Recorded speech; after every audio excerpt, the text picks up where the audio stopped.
말씀은 요한복음 3장 16절을 보겠습니다. 요한복음 3장 16절 말씀입니다.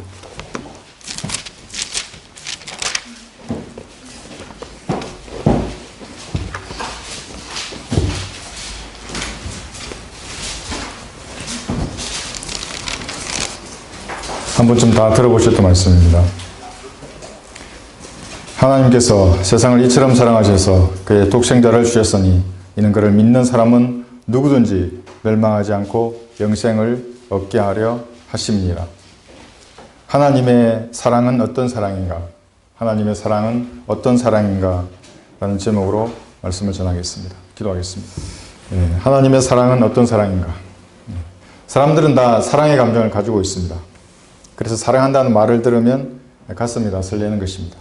선한 사람이든 악한 사람이든 구원받았든지 구원받지 못했든지 누구든지 사랑한다는 말에는 다 가슴이 설레는 것입니다. 사랑하면 주는 것입니다. 받기만 하는 것은 사랑이 아닙니다. 사랑하면 마음을 주고 돈과 시간을 아낌없이 주는 것입니다. 자녀들에게 이런 것을 주고 아까운 것이 없는 것은 그들을 사랑하기 때문에 그렇습니다. 받을 것을 계산하거나 이기적인 목적을 가진 것은 사랑이 아닙니다. 진짜 사랑은 이렇게 아낌없이 주는 것입니다. 사람들은 다 이런 사랑의 감정을 가지고 있는데 그럼 동물들은 어떤가? 동물들도 이런 마음을 가지고 있습니다. 여러분 그 암사자가 새끼들을 부양하는 장면들을 보신 적이 있을 것입니다. 그 얼마나 어렵게 자기 새끼들을 양육하고 키우고 사냥을 위해서 그렇게 노력하는 것들을 제가 본 적이 있습니다. 코끼리도 마찬가지입니다. 코끼리가 새끼를 잃고 눈물을 흘리는 장면을 보신 적이 있습니까? 그 죽음을 떠나지 않습니다. 어미 코끼리가 그렇습니다. 여러분 까치도 마찬가지입니다. 까치가 동료 까치들을 죽으면 빙그렇게 둘러앉아서 곡을 하는 그런 영상을 제가 본 적도 있습니다. 사람이든지 동물이든지 이런 사랑하는 마음, 아끼고 귀중히 여기는 이런 감정을 누구든지 다 가지고 있는 것입니다. 그럼 하나님께서는 어떻겠습니까? 하나님께서 사랑을 하신다면 어떤 사랑을 하겠습니까? 전능하시며 거룩하시고 우주를 창조하신 하나님이신데 이분이 티끌과 같은 인간을 사랑하신다면 과연 어떤 사랑을 하겠습니까? 사람이나 동물의 사랑을 초월할 수 있겠습니까? 아니면 그럭저럭 우리가 생각하는 그런 비슷한 사랑을 하겠습니까? 오늘의 설교 주제가 바로 이것입니다. 하나님께서 사랑을 하셨다면 그 사랑은 어떤 사랑인가? 본문 말씀을 보시면 사랑이 등장하는 한 문장 안에 여러 가지 말들이 있습니다. 믿음, 멸망, 영생. 이게 사랑이 나오는 문장에 같이 들어있습니다. 우리가 사랑 그러면 좋고 긍정적인 의미로만 받아들이지 않습니까? 그런데 죽음과 멸망이 사랑이나 문장에 같이 있는 것입니다. 마치 동면의 양면과 같습니다. 앞면에 사랑이 있으면 그 뒷면에는 질투, 죽음, 멸망 이런 것들이 있는 것입니다. 우리도 마찬가지입니다. 사랑하면 마냥 좋을 것 같지만 그 사랑과 함께 질투가 있고 시기나 미움이 항상 같이 있는 것입니다. 본성 자체가 사랑이신 하나님도 사랑과 함께 죽음, 멸망이 같이 등장하고 있습니다. 인간의 생각처럼 이 사랑은 긍정만 있지 않습니다. 사랑의 다른 면에는 항상 부정이 있습니다. 인간은 사랑이라는 이름으로 여러 가지 일들을 합니다. 범죄를 행하기도 합니다. 여러분 스토커 얘기 들어보셨습니까? 무슨 납치를 하고 이런 것들 소유하기 위해서 사랑이라는 이름으로 그렇게 하는 것입니다. 간음이나 음행을 합니다. 사랑이라는 이름으로 세상에 그런 것들을 조성하는 것입니다. 때로는 사랑 때문에 살인을 하기도 합니다. 사랑의 이름으로 그런 것입니다. 질투가 항상 동반됩니다. 세상의 영화들을 한번 보십시오. 항상 사랑이 나오는 거기에는 질투의 불꽃이 일어나야 이제 사람들이 관심을 가지고 봅니다. 질투가 없는 사랑은 보지 않습니다.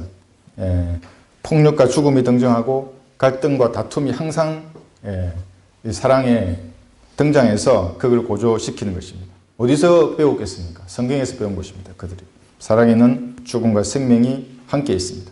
그들도 사랑의 본질을 은연중에 아는 것입니다. 우리가 읽은 요한복음 3장 16절의 시제는 세 가지 시제가 있습니다. 과거, 현재, 미래의 시제가 있습니다.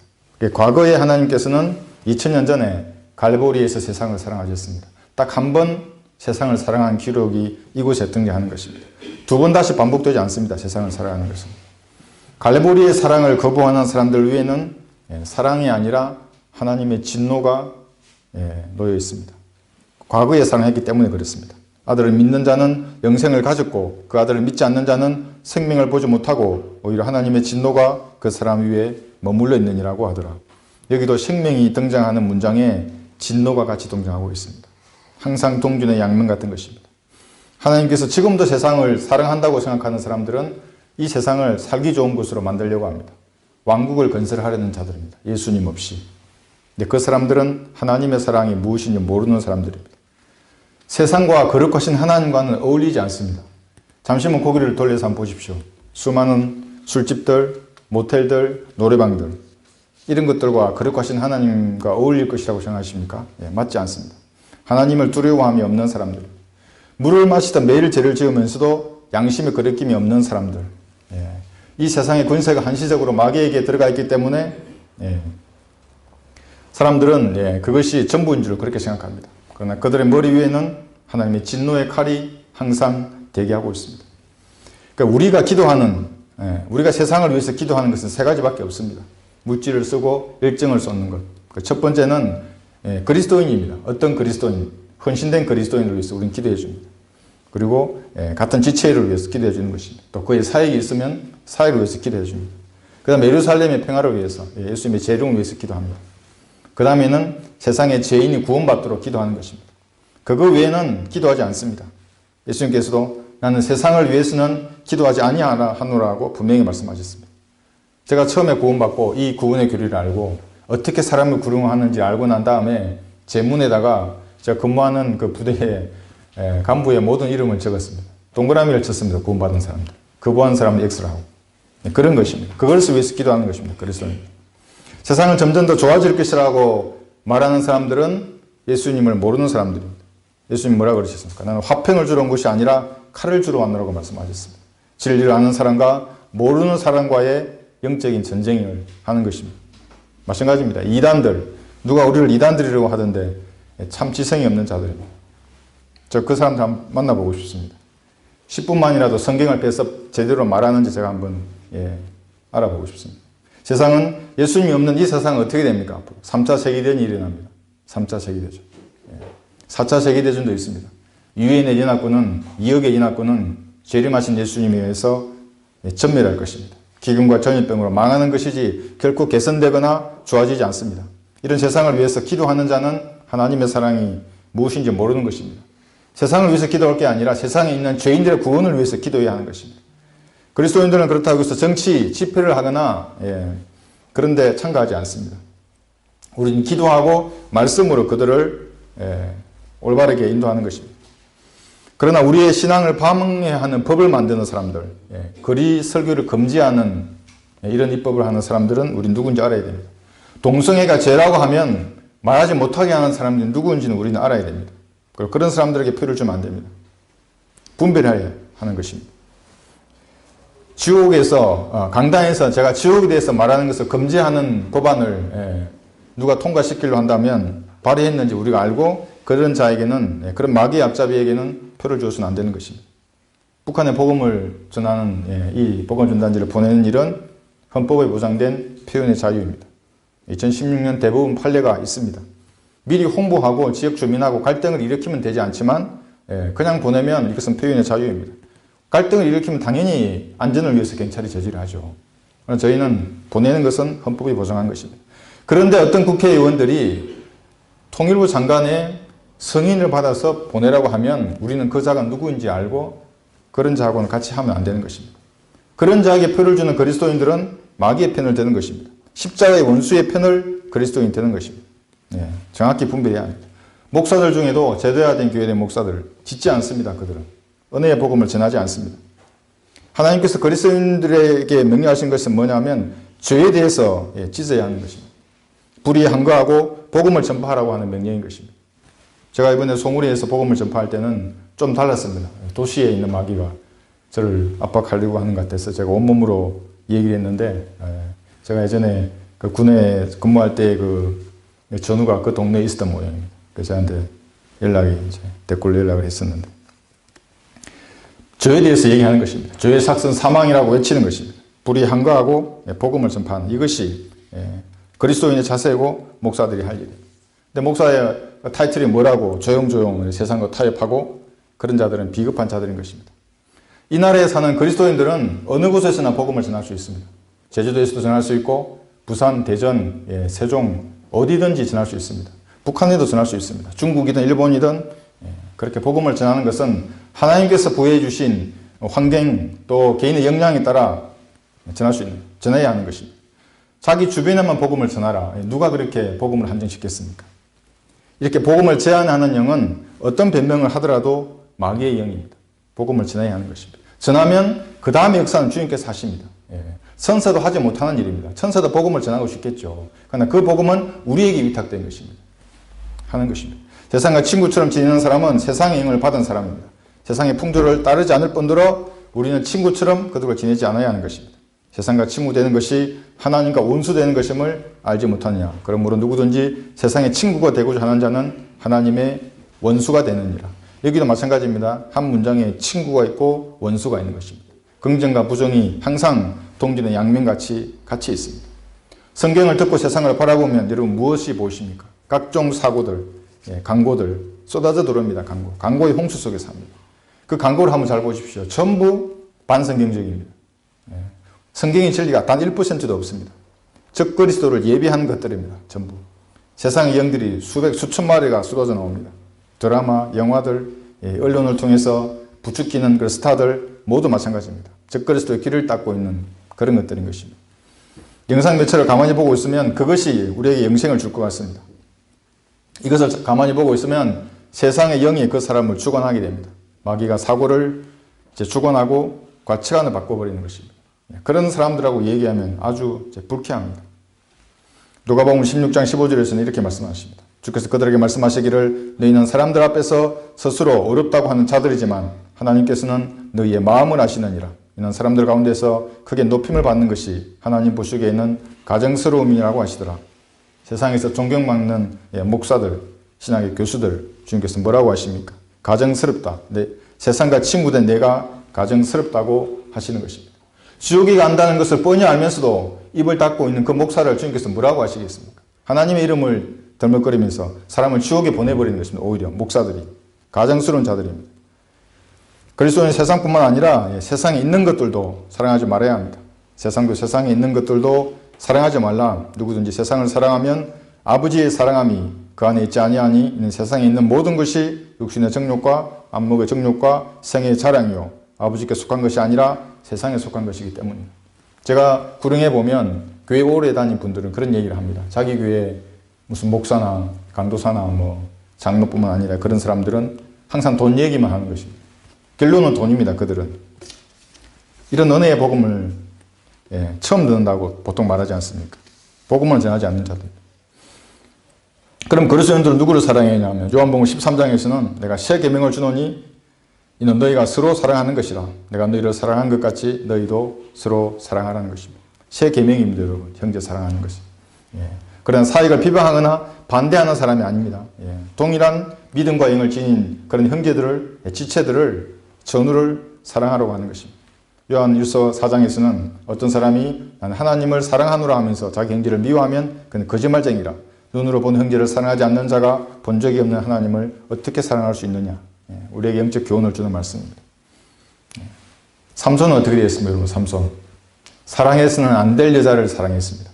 어떻게 되었습니까? 눈알이 뽑혔습니다. 군인은 여러분, 포로가 되어서 적에게 조롱받는 것은 수치스러운 일입니다. 죽음을 원합니다. 대부분의 군인들은 그렇습니다. 적이 조롱하는 겁니다. 눈알을 뽑고 물레를 굴리면서 그걸 얼마나 조롱했겠습니까? 얼마나 걔를 무시했겠습니까? 치욕스러운 거였습니다. 삼손은 지위를 잃고 목숨까지 결국 잃었던 것입니다. 우리도 마찬가지입니다. 좋은 게 좋은 것이 아닙니다. 사랑하지 말아야 할 것은 사랑하지 말고 사랑해야 할 것을 사랑해야 되는 것입니다. 제약에 대해서는 냉정하게 끊어야 합니다. 그 사랑의 이름으로 들어오더라도 죄가 보이면 여러분 그건 단절해야 되는 것입니다. 다윗도 마찬가지입니다. 쓸데없이 밤에 왜 지붕에 올라다닙니까? 성경을 봐야지. 돌아다니니까 여자를 보고 죄를 지었던 것입니다. 진리의 서적을 펴서 공부하면 세상에 줄 수 없는 평안이 있습니다. 그 여자가 줄 수 없는 평안이 있는 것입니다. 모릅니다. 그래서. 그러니까 할 일이 없어서 서성거리니까 마귀가 그대로 낚아채는 것입니다. 사무엘하 11장 2절을 보시면 저녁 무렵에 다윗이 침상에서 일어나 왕궁 지붕 위를 거니다가 한 여인이 목욕하는 것을 보고 그것을 지붕에서 본지라 그 여인이 보기에 심히 아름답더라. 보기에 심히 아름답더라가 에덴에서 있었던 일입니다. 보기에. 그러니까 눈을 밤거리에 나와서 여러분 보면 뭐가 보입니까? 전부. 성경적인 것은 하나도 없습니다. 그래서 나가지 않는 것입니다. 무엇인가 달콤하고 감정을 자극하는 그런 것들로 가득한 그런 것은 거부해야 되는 것입니다. 우리는 자신을 희생하면서 자기 의지로 주님을 섬길 때 나오는 그런 자연스러운 감정, 그것을 기뻐하는 그리스도인인 것입니다. 한번 그리스도교 하시는 분들 아시겠지만 외쳐보시면 압니다.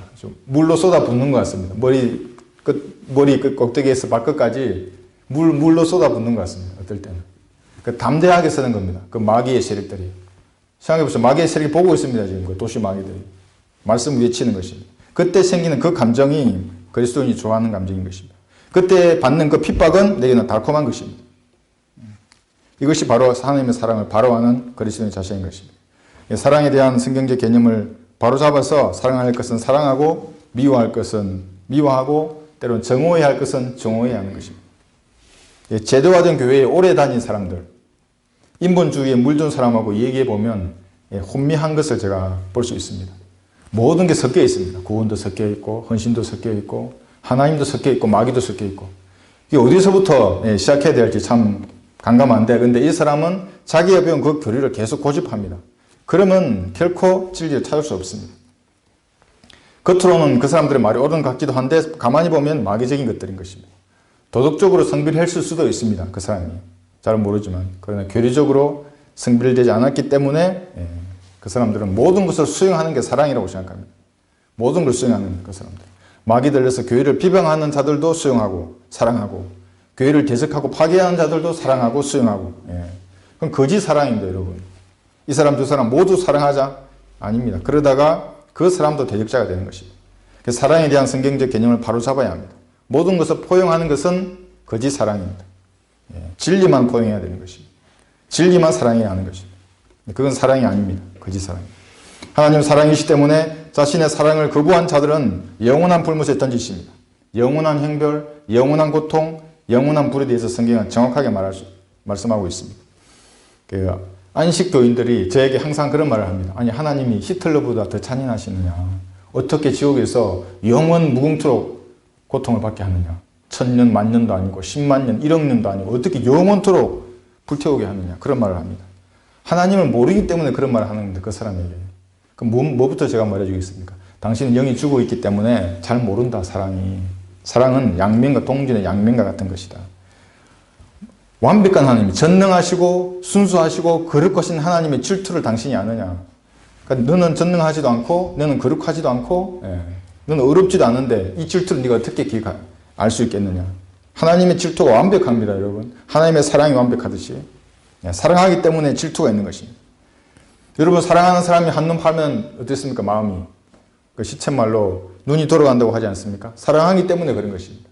하나님도 마찬가지입니다. 여러분 사랑하기 때문에 징계하는 것이고 죄인들이 하나님의 사랑을 거부하면 형벌을 내리는 겁니다. 그런데 그 형벌은 영원한 고통인 것입니다. 하나님이 영원하시기 때문에 그 죄에 대한 형벌도 영원한 것입니다. 지옥은 하나님의 사랑을 극명하게 표현하는 그런 장소입니다. 창조주의 사랑을 거부한 사람이 어디로 가겠습니까? 이 우주에서. 갈 곳이 없습니다. 그렇다고 하나님이 떠나겠습니까? 죄인이 가는 것입니다. 불못으로. 지옥은 사랑의 분노를 표현한 장소입니다. 순수하고 죄와 무관한 완벽한 하나님의 사랑의 분노. 솔로몬의 노래 8장 6절에서 이렇게 말씀하십니다. 내 마음의 인장처럼 내 팔 위의 인장처럼 나를 새기라. 사랑은 죽음처럼 강하고 질투는 엄부처럼 잔인하니 그곳의 숯은 불타는 숯 곧 심히 맹렬한 불길을 가진 것이라. 신명기 4장 24절에서는 또 이렇게 말씀하십니다. 이는 주 너의 하나님은 소멸케 하시는 불 곧 질투하는 하나님이십니다. 여기 보십시오. 사랑이란 말에 이 문장에 죽음, 질투, 엄부, 잔인, 불타는 숯, 소멸케 하시는 불이 같이 나오는 것입니다. 그 사랑은 동전의 양면과 같습니다. 겉면에 사랑이 있으면 그 뒷면에는 이런 부정적인 것이 같이 있는 것입니다. 사랑의 하나님은 사랑과 함께 정오를 가지고 있습니다. 악이나 죄에 대해서 차지도 않고 덮지도 않으면서 모든 것을 수용하는 그런 자세는 사랑이 아닙니다. 하나님께서 자신의 사랑을 거부한 죄인은 지옥에 던지지 않는다면 그 사랑은 세상의 사랑과 다를 것이 없습니다. 모든 것을 수용해버리면 창녀도 사랑이고 숙녀의 사랑도 사랑인 것이 어디 있겠습니까? 그런 것은 없습니다. 그러면 하나님이 불의한 신이 되어버린 겁니다. 그 죄에 대해서는 하나님께서 그런 분노와 증오를 보이시는 것입니다. 선을 행할 수 없는 죄인을 향한 하나님의 사랑이 완벽하기 때문에 그 사랑을 거부한 죄인에 대한 증오도 완벽한 것입니다. 사람들은 사회 현상들을 보고 전쟁이나 기근, 자연재해 이런 것들을 보면서 사랑의 하나님에 대해서 오해를 하게 됩니다. 어떻게 사랑의 하나님이 이렇게 잔인하게 심판을 하는가? 여러분, 전염병, 흑사병은 6천만 명이 죽었습니다. 독재자, 스탈린, 모택동, 이 두 사람이 학살한 사람이 1억 3천만 명이 넘습니다. 사랑의 하나님께서 그런 것을 왜 보고 있었겠습니까? 현상만 보면 사람들은 이제 여기서 무신론자가 되거나 어떻게 하나님은 그럴 수 있겠는가 하면서 안식교인이 되어버린 겁니다. 지옥이 없다고 생각하는 무지옥자들이 되어버린 것입니다. 2004년도에 있었던 그 인도양에서 발생한 쓰나미, 규모 9.3의 지진과 해인이 발생했는데 28만 명이나 죽었습니다. 그들 가운데 선량한 사람이 없었겠습니까? 사랑의 하나님이십니다. 몹시 아끼고 귀중히 여기는 이 마음만 사랑이 아닙니다. 그 이면이 있는 것입니다. 달이 차면 기울고 잔이 참에 넘치듯이 제약이 가득하면 개인이나 국가는 하나님께서 심판을 하시는 것입니다. 그 전쟁이거나 기근이거나 전염병으로 치시는 것입니다. 사회주의를 신봉하면 어떻게 되겠습니까? 소련도 망했고 쿠바도 망했고 중국도 망하고 있습니다. 북한도 망할 것입니다. 그럼 우리나라는 어떻게 되겠습니까? 우리나라 국민들이 사회주의를 신봉하면 반드시 함께 망하는 것입니다. 선한 양심으로 가만히 생각해보면 그냥 답이 나옵니다. 우리나라는 종교의 자유가 보장되는 그런 나라여야 합니다. 여기는 포교의 자유도 포함되는 것입니다. 거리에서 설교하고 강단에서 지옥에 대해서 외칠 수 있는 그런 자유가 보장되는 나라여야 합니다. 근데 이런 것을 반대하는 법을 세우는 그런 자들은 마귀의 종들입니다. 명백한 마귀의 종들입니다. 그리스도인은 그런 자들을 식별해야 하는 것입니다. 절대로 그런 자들을 가까이 해서는 안 됩니다. 표를 주어서도 안 되는 것입니다. 또한 교회를 퇴직하고 나간 자들을 옹호한다면 여러분 어떻게 되겠습니까? 그 사랑이겠습니까? 역대하 18장 21절에서 이렇게 말씀하십니다. 그가 말하기를 내가 나가서 거짓말을 하는 영이 되어서 그의 모든 선지자들의 입에 있겠나이다. 함으로 주께서 말씀하시기를 내가 그를 깨고 이루라. 나가서 그렇게 하라 하셨나이다. 거짓말을 하는 영이 가는 것입니다. 그 사람에게 입에서 말을 하는 것입니다. 그리고 꿰어라 합니다. 그 사람을 꼬셔라 하는 것입니다. 마귀가 장악한 그 사랑과는 교제하지 말아야 합니다. 사랑의 하나님께서 왜 자연재해나 전염병, 독재자를 허락하시는 거겠습니까? 성경에 명확한 답이 있는 것입니다. 사람들은 복음을 거부해버리고 말씀을 거부해버리면 쾌락과 화평이 올 것을 그렇게 기대합니다. 내가 즐기는 죄를 계속 또 즐길 수 있겠지. 내가 지금 복음을 안 받아들였으니까. 그런데 그 자리에는 멸망시키는 자가 옵니다. 어떤 멸망시키는 자들은 평생 평안하고 안락한 생각만 하게 합니다. 지옥이 있다는 생각을 계속 희석시켜버립니다. 제가 그렇게 이해합니다. 복음을 전할 때. 나 위에 누가 당신에게 이렇게 지옥을 경고하더냐. 나 위에 누가 이렇게 명확하게 지옥에 대해서 예수님의 피를 믿음으로 지금 구원받는다고 말하더냐. 그렇게 얘기해 주는 것입니다. 이런 그들을 멸망시키는 사탄은 인간의 멸망을 즐깁니다. 인간을 지옥으로 끌고 가려고 하는 그 자들이 사랑의 하나님과 여러분 사이에 이렇게 있는 것입니다. 떼어 놓으려고 그들이 발악을 하고 있습니다. 파라오가 그들을 보고 그의 모든 무리들로 인하여 위로를 받으리니 칼에 살해된 파라오와 그의 모든 군대들이라 주 하나님이 말하노라. 이 파라오가 지금 사탄을 말하는 것입니다. 칼로 살해된 파라오의 군대들로 인하여 위로를 받는 것입니다. 누군가 지옥에 가면 사탄이 위로를 받습니다. 사탄이 주하는 겁니다. 이런 존재가 저와 여러분 하나님과 그 사이를 막으려고 하는 것입니다. 발악을 하고 있는 것입니다. 인간의 고통이 사탄에게는 위로가 됩니다. 여러분이 방황을 하고 육신적이고 죄를 짓게 되면 사탄이 위로를 받습니다. 그것으로. 하나님의 사랑은 어떤 사랑인가? 첫 번째, 하나님의 사랑은 책임이 동반되는 것입니다. 하나님은 하나님 자체만으로도 부족함이 없는 완전하신 분이십니다. 그런데 사랑의 하나님은 사랑할 대상이 필요합니다. 왜? 본성이 사랑이시기 때문에. 자원하는 마음으로 하나님하고 정감이 오가는 대화를 주고받는, 그리고 자원해서 하나님을 섬기는 그런 존재가 필요한 것입니다. 그래서 하나님은 인간을 창조하셨던 것입니다. 하나님의 인간을 창조하신 것은 어쩌면 필연이었습니다. 사랑의 하나님이시기 때문에 그렇습니다. 그런데 그 사랑에는 창조주 자신의 죽음이 포함되어 있었습니다. 아담을 잠들게 하셨습니다. 잠들게 하시고 갈비뼈를 취해서 제 여자를 만들었습니다.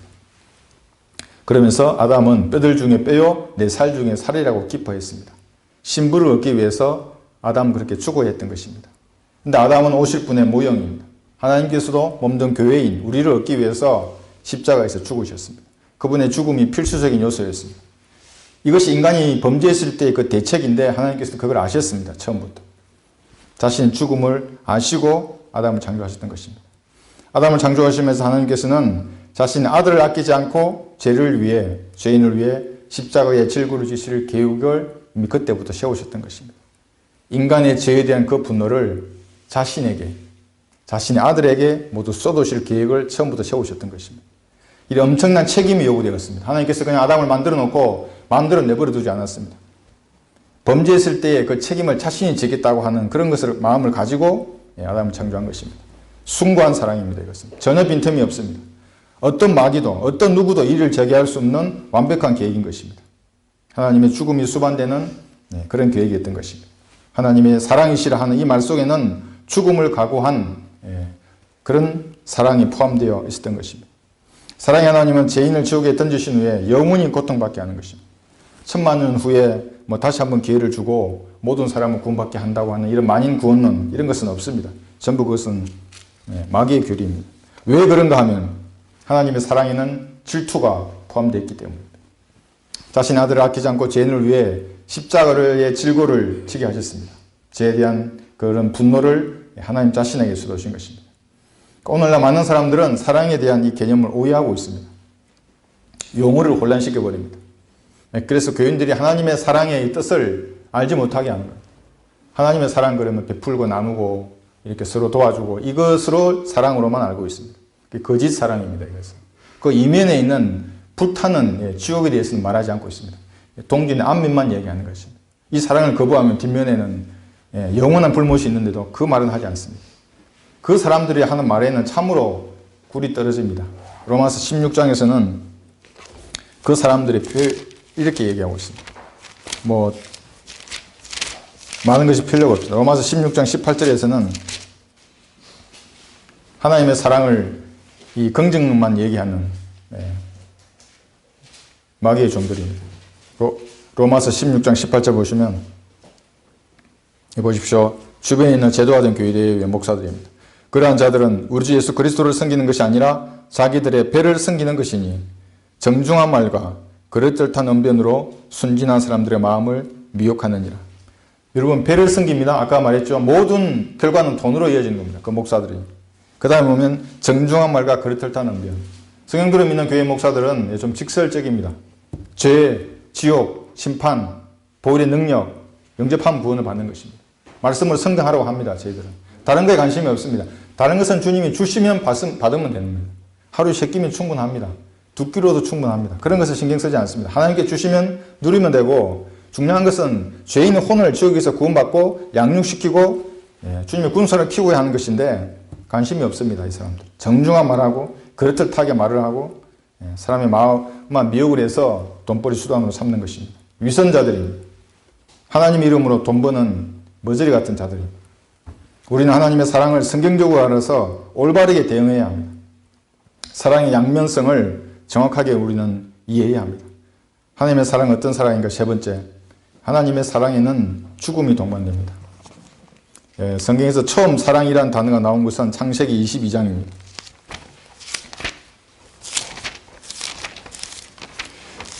첫 언급의 법칙에 따라 이것을 보시면 여러분 성경에서 말씀하시는 사랑이 무엇인지 바로 알 수 있습니다. 창세기 22장 2절에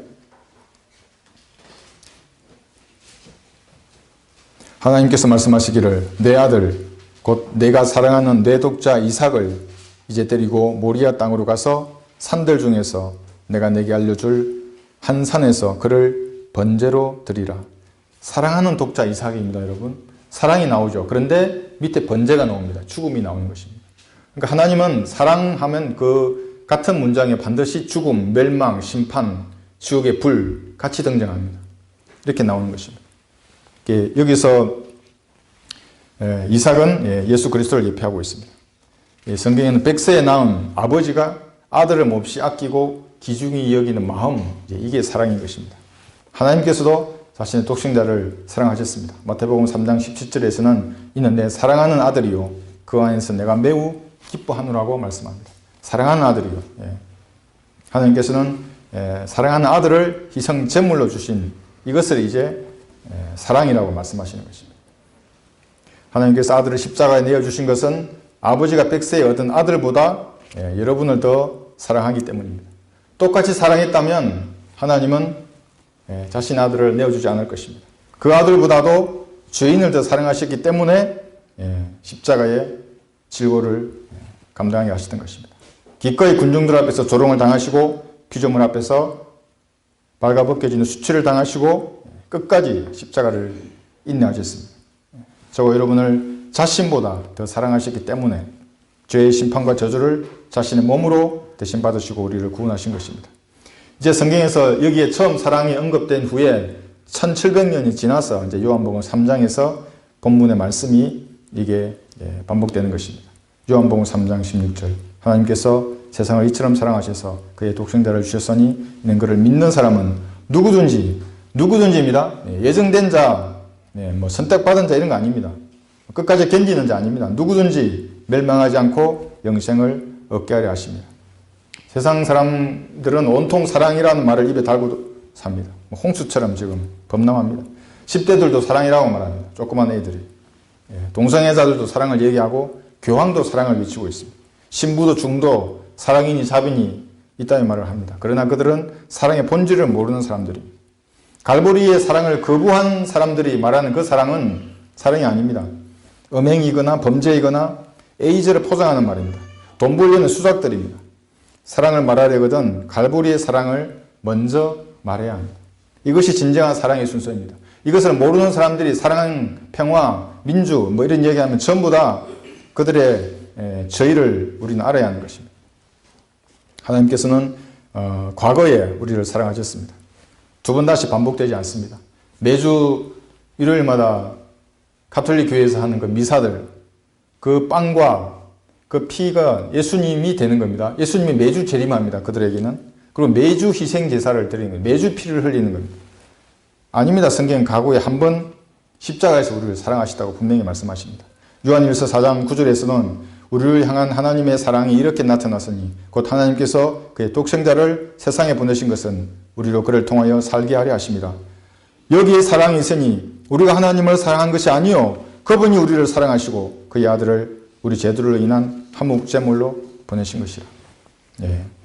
성경적 사랑은 예수님께서 갈보리에서 희생 제물이 되셨던 바로 거기에 있습니다. 그러므로 갈보리의 사랑을 모르면서도 사랑을 입에 담는 그 모든 자들은 가장 숭고하고 순수한 사랑, 자신을 아끼지 않고 죽음에 이르기까지 한 그 사랑을 거부하면서도 사랑을 말하는 것입니다.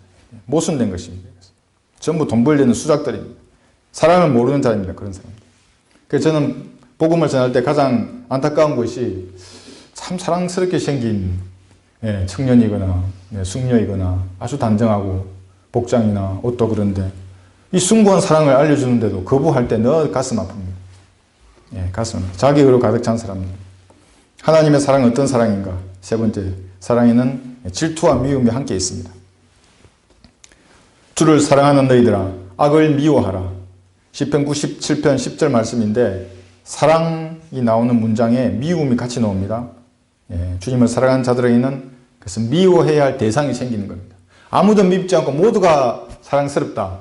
이건 사탄을 숭배하는 자들이 하는 말입니다. 선도 악도 없다고 생각하는 사람들 모두를 수용합니다. 그 사람들. 성경은 그렇지 않습니다. 분명한 미움의 대상이 생깁니다. 진리의 지식을 대적하는 그런 것에 악에 대해서는 정오해야 하는 것입니다. 제 교회를 대적하는 자들 그 사람들하고 아직 교제한 분이 있으면 다음 구절을 한번 유심히 들어보십시오. 시편 139편 21절입니다. 오 주여 내가 주를 미워하는 자들을 미워하지 아니하며 주를 대적하여 일어나는 자들을 혐오하지 아니하나이까?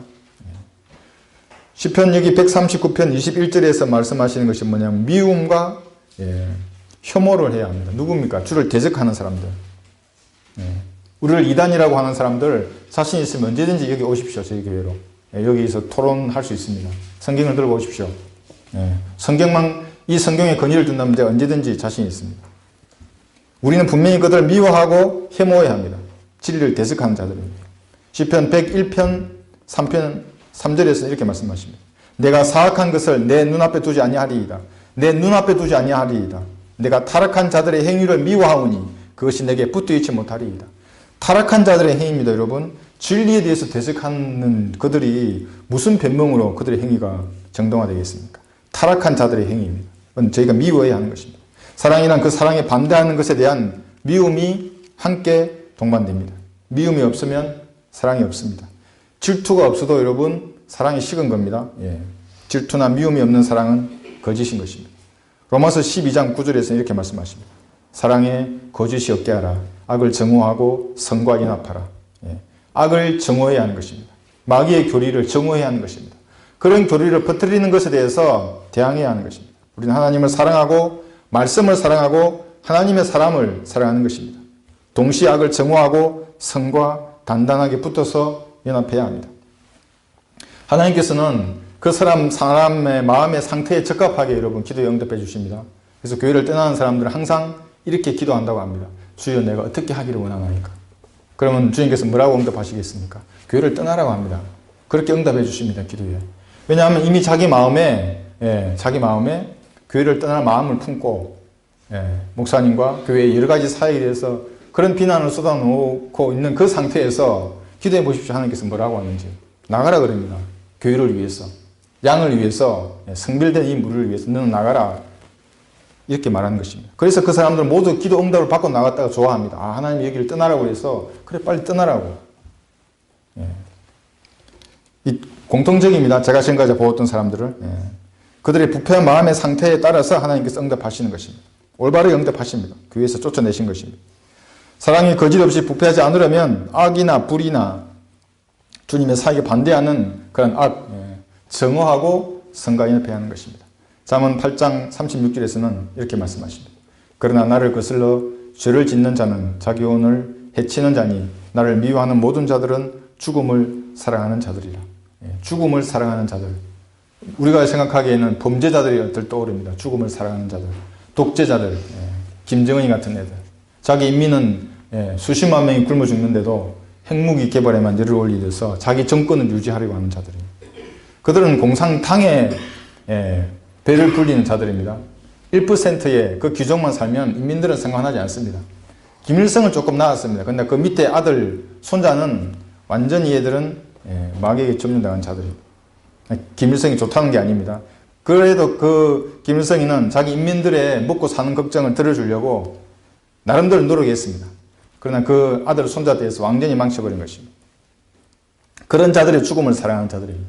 중국의 시진핑이 어떻습니까? 걔는 파룬궁이라는 수련자들을 장기 적출을 합니다. 그래서 공산당 높은 간부들은 다 자기 원하는 장기를 다 이렇게 교체하는 겁니다. 그 사람들. 마치 기계처럼 고문하고. 이게 바로 독재를 꿈꾸는 사회주의자들입니다. 그래서 여러분 사회주의 그러면 좋아 보입니다. 전체는 하나를 위하고 하나는 전체를 위하고 좋아 보입니다. 이것이. 그러나 전체를 위해서 개인의 자유는 모든 게 통제되어 버리는 그런 것들인 것입니다. 죽음을 사랑하는 자들. 그럼 누가 죽음을 사랑하는 자들이겠습니까? 이 사람들이 아닙니다. 성경에서 말하는 죽음을 사랑하는 자들이. 하나님이 흘리신, 예수님께서 흘리신 그 피로 완성한 의를 거부하는 사람들. 그 의를 믿음으로 구원받는 것을 거부하는 모든 사람들은 죽음을 사랑하는 자들입니다. 이들이 교회에서 화려한 건물, 이런, 뭐 옷을 입고, 넥타이 메고, 머리에 기름 바르고, 예배를 드리고 있지 않습니까? 여러분, 하나님 보시기에 그 사람들은 죽음을 사랑하는 자들입니다. 자기 의를 가지고 지금 카인의 재단에 나와서 하나님께 예배를 드린다고 하는 것입니다. 결코 받지 않으십니다. 죽음을 사랑하는 자들입니다. 사람들이 구원을 받는 데는 즉시 구원받을 수 있는데, 예수님의 피를 믿으면 바로 즉시 구원받을 수 있는데, 그 말은 하지 않고 계속 행위, 계명의 굴레를 사람들에게 씌우는 이들은 마귀의 자식들입니다. 이런 자들에게 동조하면서 하나님의 사역을 방해하는 사람들도 죽음을 사랑하는 자들입니다. 잠언 8장 36절 다시 보시면 그러나 나를 여기 나를 말씀으로 이렇게 넣어도 됩니다. 말씀을 거슬러 죄를 짓는 자는 자기 혼을 해치는 자니 말씀을 미워하는 모든 자들은 죽음을 사랑하는 자들이라. 말씀을 미워합니다, 여러분. 기록된 모국어 성경의 가치, 권위를 계속 깎아내리는 자들이에요. 이 위에 목사가 쓰는 겁니다. 그 번역은 정확하지 않아. 내가 잘 알아. 내 신학 무슨 대학원을 나왔는데 내가 잘 아는데 이 영어는 이 뜻이야. 영어를 제대로 알지도 못하는 것들이. 그따위로 말하는 것입니다. 그런 자들에게 속으면 안 됩니다. 예수님의 적인데 여러분 친구가 될 수 있겠습니까? 네. 예수님의 친구가 내 친구죠. 예수님의 적은 나의 친구 될 수 없습니다. 저는 이제 그런 사람들하고 교제를 하지 않습니다. 한 두 번 얘기한 다음에 계속 교회 사역에 반대하고 제가 그렇게 나오면 교제하지 않습니다. 잠언에 보시면 여러분은 부정적인 표현이 많이 나옵니다. 현대 사람들은 잠언을 잘 읽지 않습니다. 그런데 잠언 31개 장 중에서 20개 장이 부정적입니다. 부정적으로 얘기합니다. 긍정으로 끝나는 장은 8개 장이고 나머지는 중립적입니다. 그러니까 여러분 지혜를 얻기 원하시면 잠언을 읽으시면 됩니다. 분별을 원하시면 잠언을 읽으시면 됩니다. 하나님의 지혜를 배울 수 있습니다. 잠언을 통해서. 그러면 무엇을 사랑하고 무엇을 정오해야 할지를 알 수가 있습니다. 하나님의 사랑은 어떤 사랑인가? 네 번째, 사랑 안에서 진리를 말하라입니다. 우리가 구원을 받으면 이제 육신의 일들은 끝나는 것입니다. 육신의 일들은 더 이상 나오지 말아야 합니다. 우리는 성령의 열매를 맺어야 합니다. 성령의 열매. 사랑과 기쁨과 화평과 아우의 참음과 친절과 선함과 믿음과 온유와 절제니 그러한 것을 반대할 법이 없느니라. 이 갈라디아서 5장 22절 말씀입니다. 어떻게 이런 성령의 열매가 나오겠습니까? 육신은 죽은 것으로 여길 때 이제 성령의 열매가 우리를 통해서 나오는 것입니다. 8가지 성령의 열매는 세상의 모든 문제를 해결할 수 있습니다. 그래서 사람들이 이 성령의 열매를 흉내내는 것입니다. 불교 중들은 복탁을 많이 두드려서 이런 성령의 열매를 흉내냅니다. 저기 엊그제 가봤던 그 교회들, 그 큰 교회들의 목사들 자신이 거룩한 척 함으로써 이런 성령의 열매를 흉내냅니다. 그건 전 자신이 있습니다. 5분 내에 걔의 본성을 보이게 할 수 있습니다. 어떻게 보이게 하느냐. 구원의 교리만 딱 전하면 됩니다. 그 사람이. 우리 집에 감리교 전도서가 한번 온 적이 있습니다. 이 얘기를 쭉 주고받다가 당신을 왜 사람들 지옥에 보내느냐. 왜 자기가 지옥에 보내냐고 소리칩니다. 왜 지옥에 보내냐고. 왜 세례받아야 하늘나라 간다고 그런 말을 하느냐. 어느 성경에 세례받아야 침례도 아니고 또 세례받으면 물 뿌리면 그 물이 무슨 효과가 있길래 그런 말을 하느냐. 응? 얘기해보라고. 왜 성령 받고 방언 받고 해야 그 구원의 증거라고 하느냐. 말해보라고. 그때 다 드러납니다. 온유했다고 하는 금마가 얼굴이 우울푸르해지면서 덤비려고 하는 그 모습이 보이는 것입니다. 흉내내는 자들입니다. 성령의 열매로 이제 사랑이 맺히면 다음과 같은 순서에 따라 우리는 사랑을 하게 됩니다. 제일 먼저 하나님에 대한 사랑이 우리 속에서 생깁니다. 하나님을 사랑하게 됩니다. 내 마음을 다하고 생각을 다하고 힘을 다하고 내 혼을 다해서 하나님을 사랑하고 싶습니다. 어떻게 하는지는 잘 모르겠지만 그 다음에 뭐냐면 기록된 말씀을 사랑합니다. 욥기 23장 12절에서 이렇게 말씀하십니다. 내가 그의 입술의 명령에서 돌아서지 아니하였고 내가 그의 입의 말씀들을 내게 필요한 음식보다 더 귀히 여겼도다. 우리에게 지금 기록된 말씀입니다. 한번 펴서 한번 보십시오. 제가 예전에 처음 이 성경을 알았을 때 복귀 성경 읽으면 그 들어오는 감동을 제가 이게 주체가 안 되니까 읽다가 덮었습니다. 좀 자제하고 다시 펴서 봤습니다. 이렇게 또 읽다가 너무 감동이 이 말씀이 깨달아지니까 이게 표정도 변하고 다시 또 닫고 조금만 주십시오. 주님 천천히 좀 내 한 끼 음식보다 이 말씀을 사랑하게 되십니다. 그 다음에 사람을 사랑합니다. 죄인을 사랑해서 복음을 전하려고 하고 구원받은 지체들을 사랑하게 되는 것입니다. 이게 순서입니다. 하나님을 사랑하고 말씀을 사랑하고 죄인을 사랑하게 되고 사람을 사랑하는 것입니다. 근데 이 거꾸로 되면 어떻게 되겠습니까? 사람을 먼저 사랑했다. 그러면 다 끝납니다, 여러분. 갈고리 사랑은 관계없습니다. 죄인도 사랑하고 의인도 사랑하고 기록된 말씀은 이제 멀리 해버리지 됩니다. 하나님도 멀리 해버리게 되는 것입니다. 인간을 먼저 사랑하게 되면 이제 이게 인권을 중시하게 되고 인본주의가 이렇게 나오게 되는 것입니다. 하나님을 그런데 먼저 사랑해야 다른 것을 진정으로 사랑할 수 있습니다. 여러분 담배를 끊으면 제일 먼저 숨쉬는 기쁨을 알게 됩니다. 숨쉬는 기쁨. 이 숨을 쉬면 코로부터 이렇게 들어가는 너무 좋아. 여러분 뭐 담배를 안 피시기 때문에 다 아시겠지만 흡연해 보시던 분들은 압니다. 술도 마찬가지입니다. 술 끊어보면 이제 압니다. 이게 삶의 기쁨이 여기서 나오는 거예요. 그런 것입니다. 하나님을 사랑하게 되면 참된 사랑이 무엇인지 그때서야 압니다. 그 전의 사랑은 전부 이기적이고 정욕적입니다. 자신의 목적을 위해서 사랑을 수단으로 쓰는 겁니다. 나쁜 사람이죠, 사실은. 그런데 하나님을 사랑하게 되면 진정한 사랑이 무엇인지를 그때서야 아는 것입니다. 그러면 잃어버린 혼들에 대한 연민이 생기는 것입니다. 시편 126편 5절에서 6절에는 이렇게 말씀합니다. 눈물로 씨를 뿌리는 자들은 기쁨으로 거두리로다. 귀한 씨를 가지고 나가서 우는 자는 정녕 기쁨으로 그의 단들을 가지고 돌아오리로다. 바로 이것입니다. 하나님의 사랑을 아는 사람들은 이렇게 복음을 씨를 뿌리고자 노력하는 사람들입니다. 예, 왜 제가 코팅 전도지책을 좋아하냐 하면 지금 코팅이 되어 있기 때문에 버려도 비가 와도 길바닥에 있으면 더 반짝거립니다. 그래서 저한테 전화 옵니다. 제가 그 등산할 때 그 벤치에 놔뒀었는데 어떤 분이 읽고 구원받고 전화가 옵니다. 어떤 산에서 하나님의 말씀을 전하시는 분이냐. 아, 그렇다. 내가 그걸 읽고 그대로 내가 기도했는데 내가 어떻게 된 거냐. 당신 구원받았고 이제 이렇게 설명해 준 적이 있습니다. 씨를 뿌리는 것입니다, 여러분. 무언가 해야 되는 것입니다. 이 세상에. 북한도 마찬가지입니다. 북한은 유사일에 단 한 번도 은혜의 복음이 들어간 본 적이 없는 나라입니다, 여러분. 평양 부흥은 비성경적인 것이었습니다. 그래서 그러니까 행위 구원을 주장하는 그런 자가 부흥의 빛을 잠깐 보였던 것입니다. 믿음으로 구원받는 은혜의 복음 전해지지 않았습니다. 단 한 번도 전한 적이 없습니다. 2,300만 명이 독재자의 폭압 속에서 죽어가고 있습니다. 지옥의 대기자로 살고 있습니다. 이들에게 은혜의 복음을 전하지 않고 무슨 이론을 말하거나 신학을 논하는 것이 무슨 의미가 있겠습니까? 아무런 의미가 없습니다. 복음을 전하는 길이 이제 열려 있습니다. 그런데 제도화된 교회 목사들을 보십시오. 북한에 무슨 건물을 지어주고 현금을 갖다 주고 그런 건 합니다. 그런데 은혜의 복음을 전하는 데는 다 눈감아 버리고 모른 척하고 관심도 없습니다. 지역이 다르고 무슨 직분이 다르고 갖가지 변명으로 이 일을 회피해버리는 것입니다. 다 짓지 않는 개들입니다. 목사가 아니라도 그리스도인들은 길이 열려 있으면 복음을 전해야 하는 것입니다. 길이 열려있지 않다고 해도 복음을 전하면 하나님께서 길을 열어주십니다. 주님의 방법인 것입니다. 북한 사람들의 피 누구에게 찾겠습니까? 북한 사람들의 피, 한글을 쓰는 사람들, 은혜의 복음을 전할 줄 아는 사람들, 이 성경을 들고 있는 사람들에게 북한 사람들의 피를 찾을 것입니다. 한글은 모국어로 사용하는 그리스도인들의 손에서 저들의 피를 찾으실 것입니다. 왜 너는 복음을 전하지 않느냐 그래요. 저와 여러분은 최소한 2천만의 피로부터는 깨끗한 것입니다.